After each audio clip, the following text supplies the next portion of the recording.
Busy. Well, next guest, 13-0. We just talked about it the earlier show, 4-0 in the UFC, fighting on UFC 320. Trains at ATT. There you go. Push the button. Farid Basharat. Fred, how are you, sir? What's up, guys? I'm very good, thank you. Apologies for the lateness. Sparring finished a little bit late, so I didn't want to mix anything up. No apologies needed. We heard what you did in that sparring session. We don't want to be that person, okay? So no apologies needed, all right? No, thank you. But we're in the thick of it, right? We're 20 days, 3 weeks away from it. Big fight, probably the biggest so far UFC career.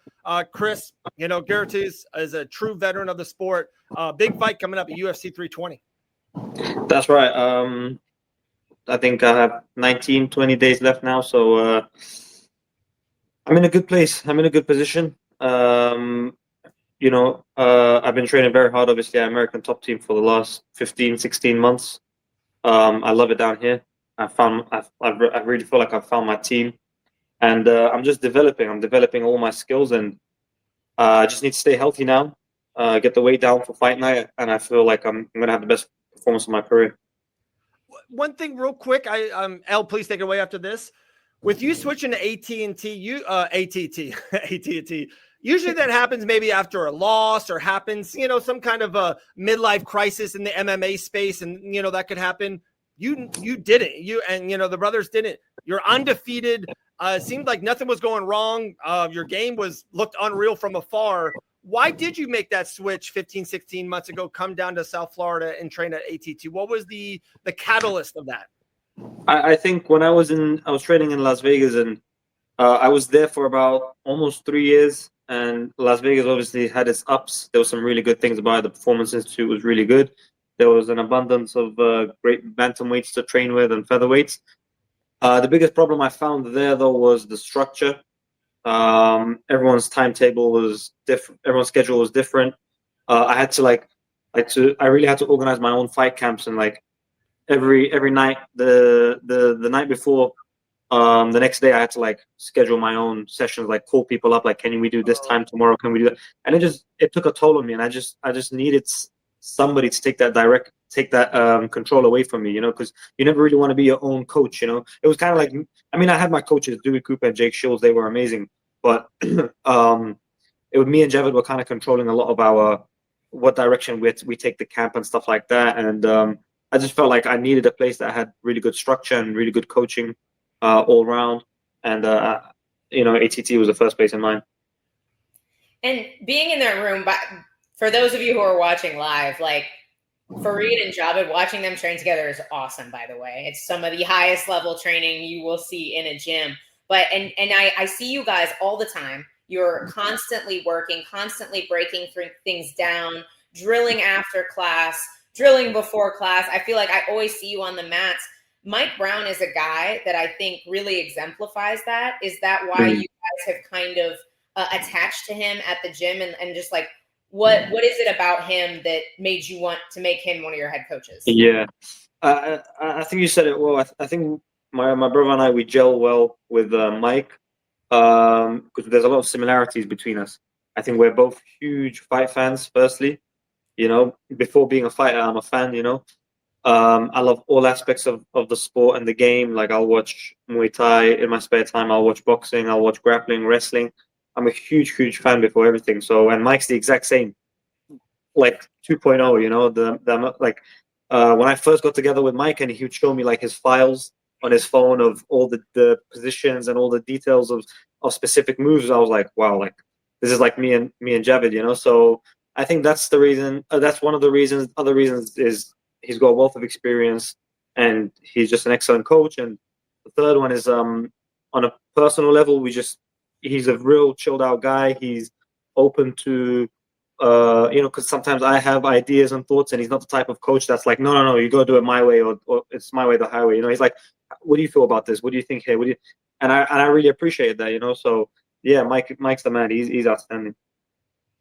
So right before, or I guess right when we started the show, we were letting people know you were going to be a little bit later.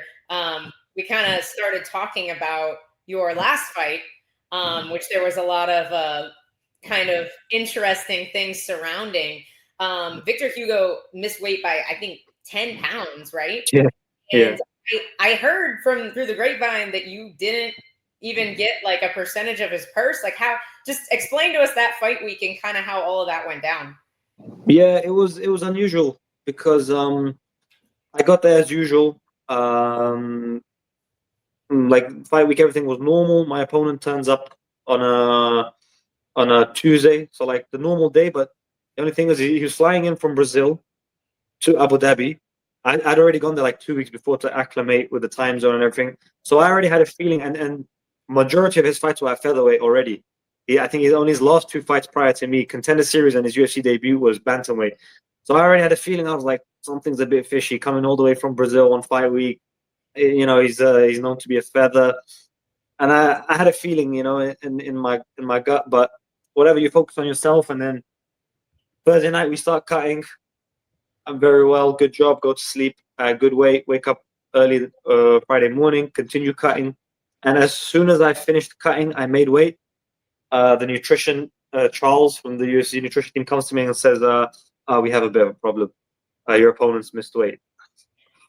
So I was like, "How much?" Because I was thinking, all right, maybe we could work something out, or if it's like a pound, I just take his percentage and we keep fine. He said he's 10 pounds over, and I was like, "That's not even close. How are you 10 pounds over?" Yeah. It's a different weight class. It's a different weight class. It's a whole weight class. So yeah, I said to them, "Look, we only had about 30 minutes before the official weigh-in." So I was like on weight 30 minutes before. We had 30 minutes. So in that 30 minutes, we're trying to call Sean Shelby. The time difference, I think he was asleep. Then I tried to call my manager, Ali. He'd just woken up, and I'm calling my brother also. And we're having like a 3-way call, what we should do. We tried to get Hugo to cut initially as much as he could. He said, "No, I'm not doing it." Then we said, "Let's do 140. He said, "No, I'm not doing it." And then the UFC kind of just gave me an ultimatum, and they were like, "Look, man, the guy's not cutting any more weight. We either have to cancel the fight, or the only other option is we literally changed this fight from bantamweight to featherweight. And he's made weight for feather, and you're obviously way under." So I was like, I hadn't fought in 10 months. I'd flown all that way. I did a long, crazy camp. I was like, I believe in my skill sets. You know, I think I can still beat this guy, and I got the job done. Wow. What a story. What a story. Yeah. That's incredible. Yeah. I appreciate you telling us that story. That's phenomenal. Me I have an older brother and a younger brother. So I would love your insights, the same as mine. When we all grew up, we played sports together, you know, basketball, baseball, football, all that stuff.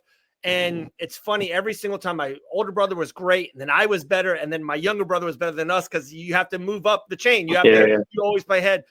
With you having an older brother who's a high-level mixed martial artist in the UFC, was it the same for you? Were you always kind of like trying to be the same as him, elevate to him in age and all that nature? Yeah, 100%. Man, I'll be honest. Our competitiveness is what got us to such a high level. Right. If you like, I'm sure Ellie will tell you, like at some random point, you'll see us arguing and bickering on the mats, even because we're just so competitive. You know, we'll be like, "Do it like this," and I'll be like, "No, do it like that." And you're brothers, so you know you grow up together your whole life, and there's going to be that competitiveness. But yeah, ever since like we were 5-6 years old, we were always competing, whether it was soccer or like when we were so young, we did taekwondo.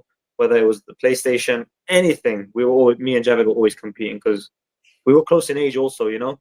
Yeah. And obviously we started our training at the same time, but he turned over to amateur and professional before I did. So I was constantly catching up to him, you know? Right. And he's always been like a marker for me. Like he set the blueprint, and I'm always trying to catch up to him.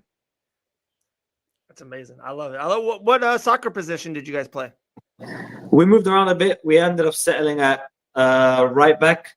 And he was also kind of center mid, right back, center mid. Good spots. Good spots. I love it. You guys played on the same team together? No, he was always the age group above me. Oh, I guess that's fair.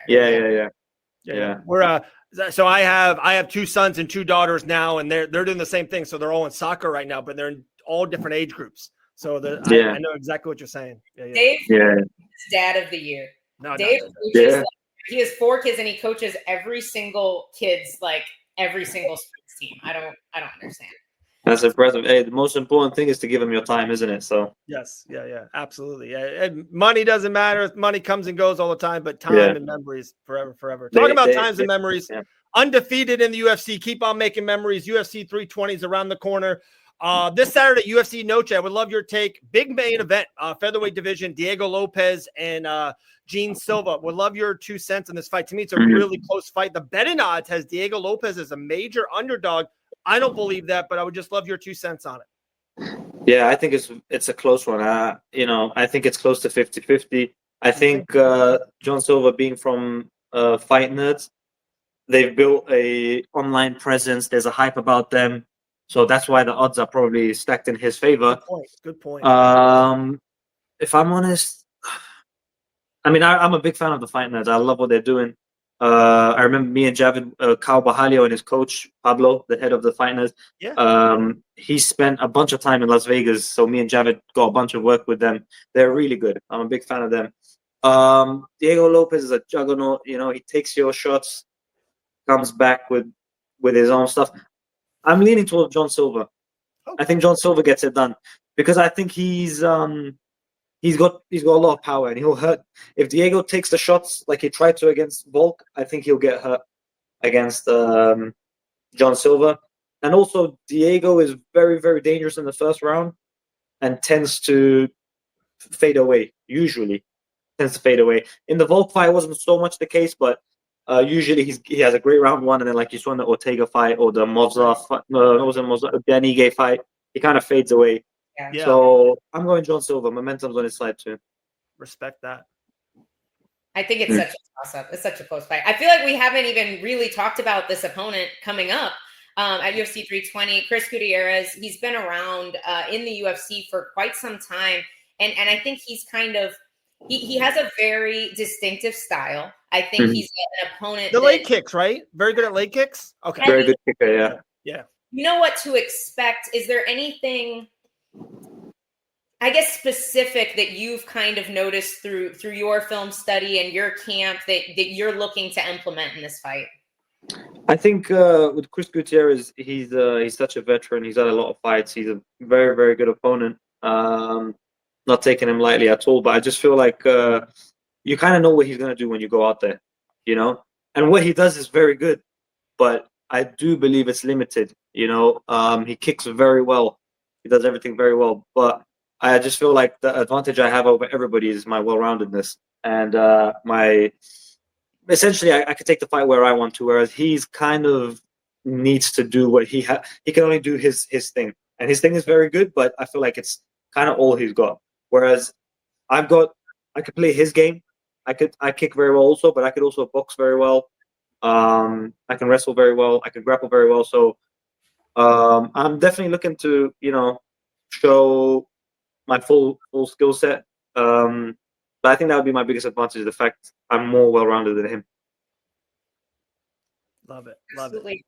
I can't wait for that fight, Al. Can't wait. Yeah, I'm so excited. I know we didn't get quite as much time with you as we'd liked. So I definitely want to give you the opportunity to tell the viewers a little bit about your charity as well.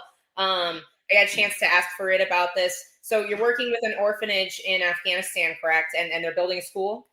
That's right. So this is Future for Orphans. It started out as a family. A friend of mine, him and his family, they started an orphanage in Afghanistan. They've done an amazing job. They started with, I believe, a couple of years ago, it was 4 orphans, and now it's over 100.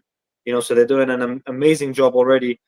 And now they have a project that they want to build a school for the orphans, and that's where I'm coming into this, and I'm hoping to raise as much money as I can through this camp and this fight, and all the proceedings and the money will of course go to building the school, which I'm very happy with. I'm very proud because this is something I've had on my mind. It's something I wanted to do for the longest, since I was young. I've always wanted to get involved in charity work,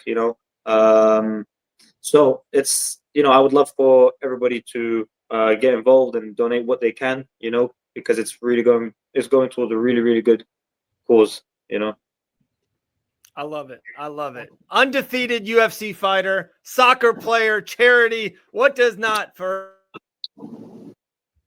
Oh. Did Dave just freeze on us? I think Dave froze. Can you hear us, Farid? Yes, I can hear you. I think you froze for a second, but we really appreciate. We will definitely, guys. We're gonna drop the links to Future for Orphans in the chat, and guys, please share it. Obviously, spread the word. We appreciate your time so much, man. Thank you, guys. I appreciate you. It's an honor for me to be here. Thank you guys so much. Appreciate it. Thank you for. We'll talk to you after your win. All right. We'll talk to you mid-October. Absolutely. With a nice W. Absolutely. Hit me up after I win. We gotta talk again. Right away. Right away. Best of luck to you. Thank you very much. Bye. Look at that. One savage to another. I just saw it on social media because I get all these messages. I'm telling you, as soon as